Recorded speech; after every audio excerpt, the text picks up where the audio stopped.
Hello friends, मैं प्रियंका आप सबों का आपके अपने चैनल एक्टिव लर्नर में स्वागत करती हूँ। आज हम लोग बात करेंगे फरवरी मार्च में होने वाले 10th और 12th के बोर्ड्स की। बोर्ड्स एग्ज़ाम बच्चों के लिए बहुत ही महत्वपूर्ण है, क्योंकि आगे की दिशा को तय करने में ये बहुत ही मदद करते हैं।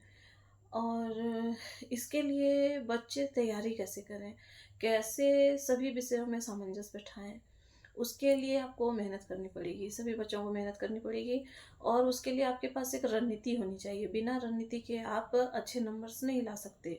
सिर्फ आप बहुत पढ़ेंगे या बहुत रटेंगे तो उससे कुछ नहीं होने वाला।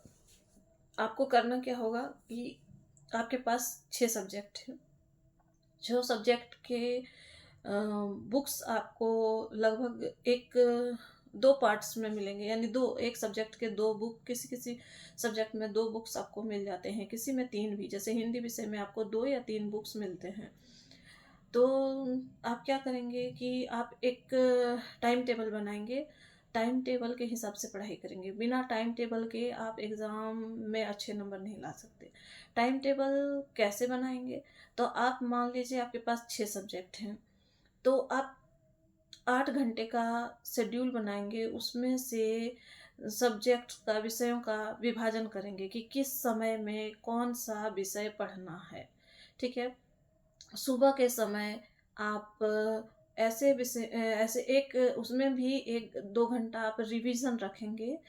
और ख़ैर अभी तो हर विषय सबका सिलेबस कंप्लीट हो गया है, तो रिवीजन ही है, पर फिर भी आप दोहराव का समय रखेंगे, ठीक है? जो आपने कल या परसों पढ़ा है उसका एक दोहराव का समय यानी रिवीजन का समय होना चाहिए। तो आप तय करेंगे कि सुबह उठने के बाद सबसे पहले मैं 2 घंटे रिवीजन करूँगा या करूँगी, ठीक है?